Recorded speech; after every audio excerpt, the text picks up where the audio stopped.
Payback in the Maybach, yeah, we roll with it. Getting payback, sending hits, we getting on with it.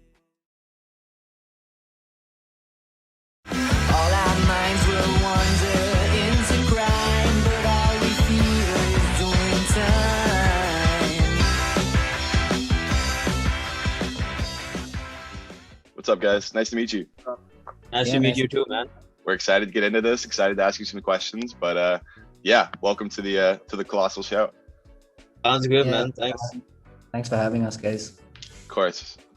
Would you like to introduce yourselves, talk about the type of music you make and what you've done over the past 5 years? Me and Ayush have been making music together since we were like 14, maybe. I think the first most prominent one in our minds is KYOJIN, which is a band that we had for a few years, and we released a couple albums with and did a lot of cool things. Like we were able to tour India a little bit. We were able to manage and produce a fundraiser to fund our second album. It was really exciting, and now we're sort of moving on into more solo focused things where I've endeavored on my own project and Ayush has been there supporting, creatively and logistically and things like that. But yeah, that's sort of the trajectory we're on now. You guys, all the interviews that we've done so far have been with solo artists. We haven't interviewed any groups, any bands, nothing. So this is our first interview with a group of people. Can you talk a little bit about the dynamic of working within a group setting? I mean, how different do you think that is than working as a solo artist? I know you talked about the safety of the industry, but also the creative process. How does that work for you as a band? Well, I think it's a lot of it is honestly for the first two albums has been me composing and writing parts for these other guys, and then we sort of work together to tinker those parts and like bring out what they want to bring with their instrument within the song. And that sort of there's a transition there that happens when you start writing purely solo music, which is what has been happening for the last 2 years. Which is that there's no longer that tinkering aspect to the song, and what happens is that's replaced by sort of you revisiting your music constantly and trying to better your music, and it's just sort of this sort of cycle, and it's all contained within your own brain, which is maybe not the most creatively efficient way to go about anything. So I think it's important to still involve a sort of group setting even when you're making music as a solo artist. Also, when we were like working together a whole lot on the music aspect, right? He knew everyone's strengths, right? He knew my strengths as a drummer as well as my weaknesses. The same applies for the guitarist and the bassist, right?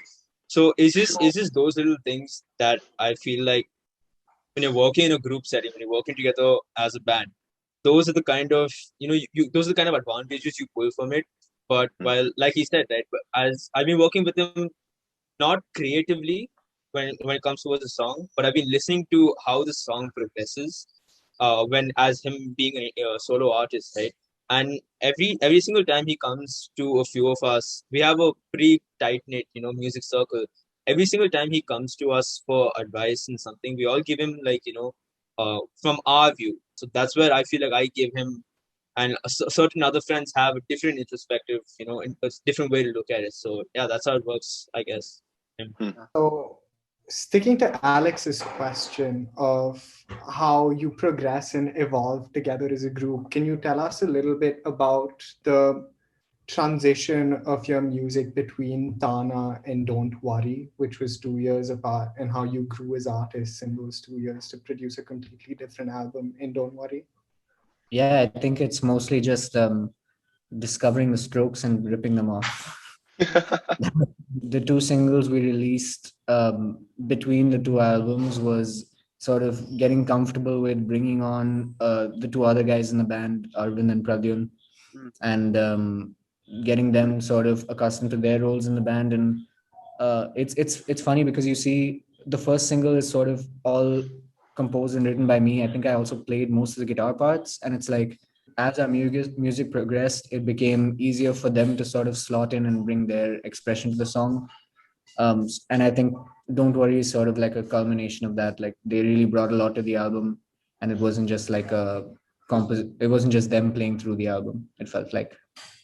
I also feel like maybe maturity. I don't know. Like Rahul and I basically, we were the kind of the first people from that entire music group that we had. No, there was a bunch of us from our school and people that we knew were like doing music and like singing and like playing the instruments and whatnot. But I think Rahul and I were when we were like I think 15 is when we started KYOJIN, and that's the first time both of us were like like seriously considering trying to build a career at least in music. And I think that's the only reason we decided to really go for it. We tried to get other people on board, but initially a lot of them said that's kind of why we decided to just the both of us an acoustic project. And eventually, I feel like once Arvind and Pradyum they saw what we were doing, they're like, yeah, like if you guys are doing it, I want to get in on it. And it just worked. Like it just we always wanted them to come on board, and finally having them say yes was a way for us, finally do what we wanted. And at the same time, we found out about the Strokes, so it just worked. It was hilarious. Right before you guys hopped on this call, Alex was like, yo, they sound kind of similar to the Strokes, man. And then you guys come on, you're like, oh yeah, we totally ripped off the Strokes. Like, that's why we're chuckling. Man's called it, man. He was way out of it. But what do the other guys bring to the table, to the band? I mean, like I know you're working on solo music now, and that they're like not as much in the picture anymore, but I'm curious sort of what that group dynamic was like and what everybody brought to the table.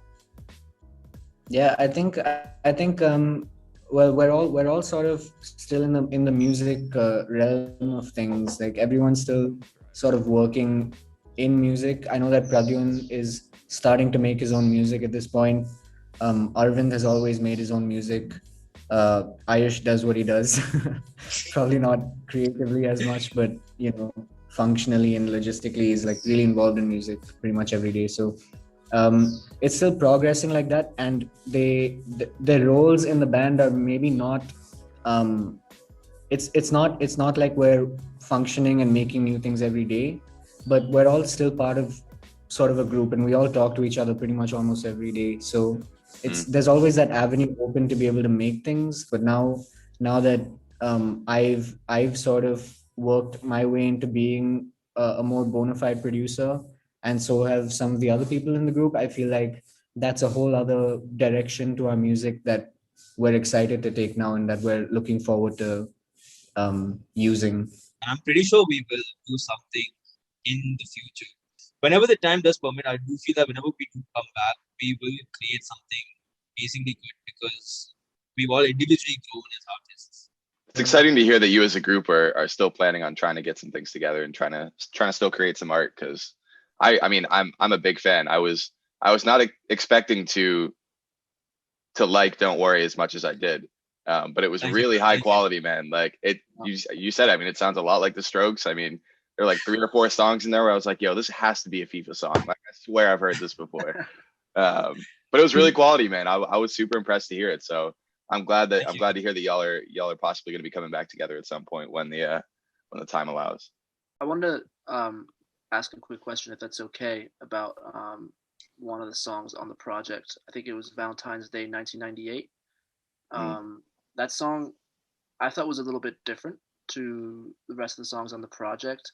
And Raul, I assume that you're the one who wrote it. So could you maybe take us through a little bit into the background of that song, a little bit, the story behind it, if that's okay with you? Yeah, definitely. It's just sort of it's maybe not as narrative focused as the other songs in the album, which is when I look back to writing Don't Worry, that's what I was like really into at the time, was like storytelling. And I think that's really evident with there's a track on there. I can't believe I'm forgetting the names of the tracks, but it's called Gaps in the Walls. Yep. And that one is sort of really story driven, and that was sort of the pinnacle of what I was trying to achieve with that album. But Valentine's Day was more melody focused, more rhythm driven. Kind of that's the song where I feel like there is a demo of it somewhere out there, which we did release to like some of the people who helped fundraise for the album. But you can really clearly see the difference between that demo and the final project, because I think that song had the most tinkering, the most sort of creatively everyone pitching in the studio. um Vocally there was some parts of the song where I was overdubbing for like a couple hours, just trying to find the right harmonies and trying to find the right way to convey these sort of really simple lyrics. So I think at its core, the song is very simple, which sort of differs from the rest of the album. But I think that really helps drive what it's saying forward. I don't know why it just took us a really long time. And like Rahul said, that while he was doing the audio, there was just so much of experimenting and stuff going on. And at one point, we were just like, this song is so different from the rest of the entire album, because the rest of the album was quite high energy. This one was kind of a low energy song. But Rahul Rahul really liked the entire aspect of tinkering along with it so much, to a point where we kind of wanted to nail it down, and he was just very sure that that song had to go in the album. But I had a lot of reservations. I was quite sure that that song wouldn't fit into the album, and but I think it was the best decision to go with him, because he was completely right. Even though it was quite different from the entire song, just the way the song, it just conveyed a lot of what we were trying to do, show, especially considering this was our first album. We also wanted to show that we do we're not just another high energy pitch band, right? That's not our only vibe. But we do want to have a lot of different things that we can do under our belt, and that entire song had a lot of like story, or I mean not really a story, but it just had a lot behind it also, personally for Rahul. So that was just one of the driving points towards having that song on the album. Keeping on the topic of your solo projects now, what do you think is different between producing an album with a group and working on your own? And how do you think that weighs into the whole creative thing, into producing music and making your own stuff as compared to doing it in a group? It has its blessings and its curses. Like it's kind of like sort of having complete control over that. I'm able to include everything I want to. There's a lot of like weird moments in there. There's a lot of like weird vocalizations and voicings that I know wouldn't have made it into a KYOJIN album, even though we would have enjoyed it at the time of making it. But yeah, it's kind of, so that's sort of the blessing of it. But the curse is that you're constantly revisiting your own music, and no matter how many times I'm able to share my process with everyone, it ends up sort of being recycled and being retuned and refined, and that can be a problem in terms of getting things done. Working as a solo artist as well, so I don't know if you've gotten to perform yet as a solo artist, because I know you said you guys toured as a band. Obviously, you guys are all split up right now, but when you plan on performing your new EP and stuff, do you plan on performing solo, or do you plan on having someone behind you helping you with the backing music? What's the plan with that going forwards? The plan was, I have done a couple live streams for other companies and for charity when the lockdown started, and more recently now as well. But I haven't really performed anything properly by myself. And we have been working on sort of an audio visual live performance where we have sort of a movie edited together where it's playing sort of in the background, like as a backdrop to this live performance. And we've just been looking for ways to sort of implement that. And so I think hopefully when things open up a little more over here, we'll be able to experiment a little more with some live settings and see what sticks. But I think for right now, the plan is to perform everything solo and have it sort of be um, sort of a live performance of a production. Like Mm. I produce on Ableton, which is very live focused, and so I'm sort of excited to work with looping and try to bring these songs like to life in a live environment. Mm. And I think it could really work out. So Oh, that sounds really, really cool. Yeah. Who do you make your music for? I mean, what's the like? Who's the if there's a target audience, or if it's kind of just you expressing your feelings, but like who are you putting this out for? I mean, who's the target?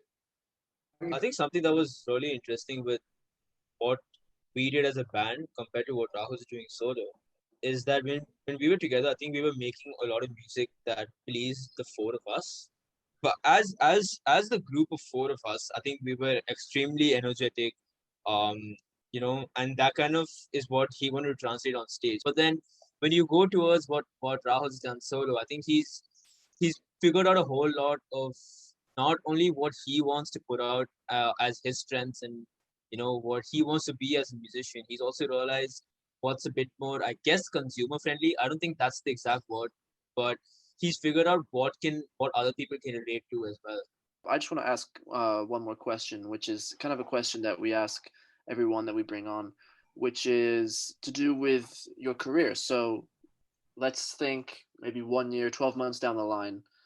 What do you want to happen within the next 12 months? Where do you want to be in 12 months, whether it be with your solo work, of course, or maybe you're dipping your toes back into some group work. Where do you want to be?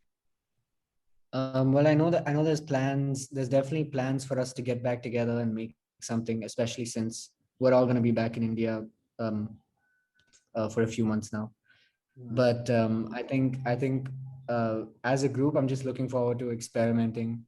I think like with where where we're at now as KYOJIN, I'm just excited to do sort of anything, and I feel like there's not going to be that aspect of wanting to appeal to our audience. I feel like that's really going to be something that translates in this whatever we choose to do next. But as a solo artist, I think a lot of the next 12 months for me is going to be, first of all, I hope logistically we're going to be able to put together a live performance and put together this EP to be able to release along with some other cool stuff in terms of we have some wacky merchandise coming out, like just weird things that we hope are gonna sell kind of well and have that image behind them. But also it's sort of in further creative works, I want to be able to coagulate like everything that I've been or amalgamate everything that I've been listening to into sort of one project that kind of really speaks to the kind of music I'm listening to now, where as it is, I sort of have this sort of identity crisis with where I'm going after this EP. And I think the next 12 months are going to be, key in figuring out what I want to do. I will shout out an artist who I think is bringing the Indian independent music scene like to the next level, which is this guy called Lifafa. And I think I'm sort of like really enamored by his work and trying to feature some of the things that I like about his work in my own right now. And there's just sort of a confusion with that I hope figuring more out about myself will sort out. So yeah. A bit of soul searching down the road. Yes. With me, I think yeah, I'm happy that these boys are back in India, back in Bangalore. So I do see, it's whatever, if we do get together and decide to do something again, or release something, we will get together, experiment a whole lot. But if we do decide to release something, maybe even if it's a single or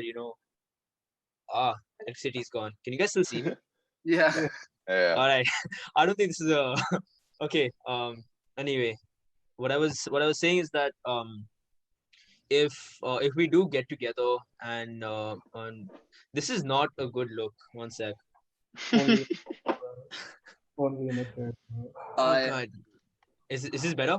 Yeah. Perfect. All right. So yeah, whatever, if we do get back together and decide to release something, right, I feel like it'll be a whole lot different to what we've done before. But we've, as a band, even though we haven't done anything of substance in the past 2 years, we still have a really solid backing. I still have a lot of my friends coming up to me and saying, bro, like, why are you not making music? Why is KYOJIN, why have you guys just disappeared? I mean, there are reasons and stuff behind that, but um it'll be extremely different, and I still feel that we'll have the same kind of backing. So that's just, I know for the fact that we have a really strong backing in people who will always keep backing us. So that's kind of where I see a lot of difference in what we will do in the future, but still have that solid strong backing. And I do feel that it'll be much better than what we've done, because like I said, as individually as artists, we've all grown. So I feel like when we do come together, it'll be very different. And personally, I don't think I've ever been that creative person. I'm not the kind of person to sit down and write songs. I'm the kind of person to always drum to them, see what I can bring in from a drumming aspect. So I definitely want to further. I've joined another band as well.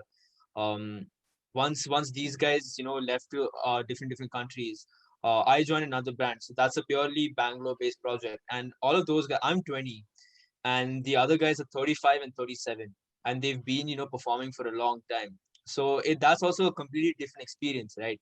They saw a lot of value in me as a drummer. They thought I could bring in a lot of stuff. So, but also they have a lot of experience. They've been telling me, giving me a whole lot of advice and stuff on what I can do better and stuff. So it's really great to be working with other musicians as well.